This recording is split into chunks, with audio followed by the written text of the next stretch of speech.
Whatever was standing at the fence line wasn't walking on four legs anymore. And it wasn't walking away. By the end of this, you'll understand why he sold the herd. Why he still won't walk that fence line after dark. And why, to this day, he keeps a photograph of 5 gouge marks in his wallet. Not to prove anything to anyone, but because some nights he needs to remind himself it really happened. Just outside a small town in northern Missouri, a cattle farmer noticed something was wrong before he ever saw a creature. His herd wouldn't go near the north fence line. 3 nights in a row, they bunched together at the far end of the pasture, as far from the tree line as the fencing would allow, lowing softly through the night like something was standing just out of sight, watching them.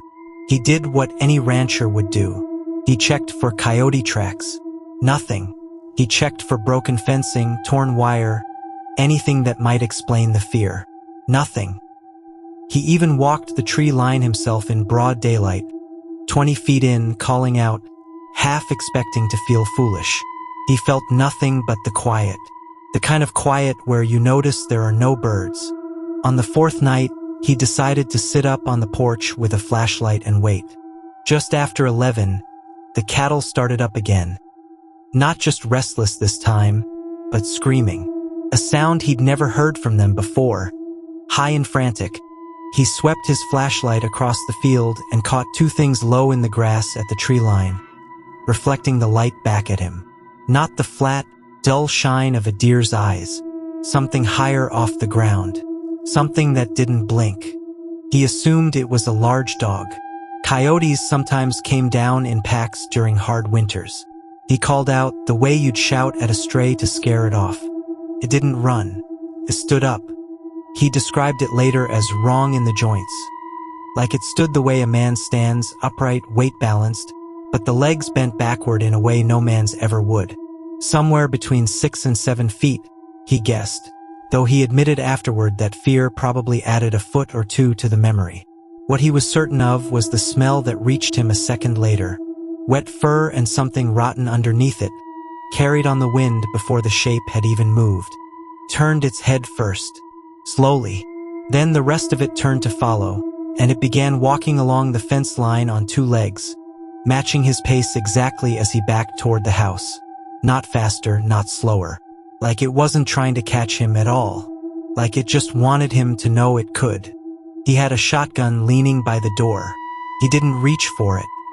He said afterward that some part of him understood, in that moment, that if it had wanted to close the distance, the fence and the flashlight and the shotgun wouldn't have mattered at all. It wasn't hunting. It was testing.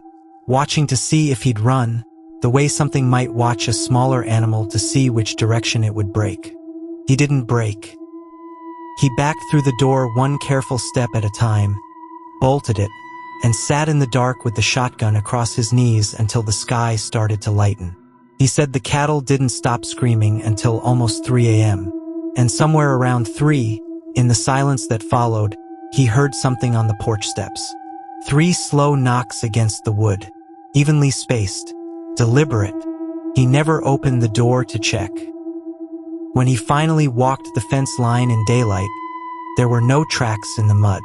No broken grass where something that size should have left a trail. No hair caught on the wire, the way you'd expect from any animal brushing past a fence. Only one thing had changed.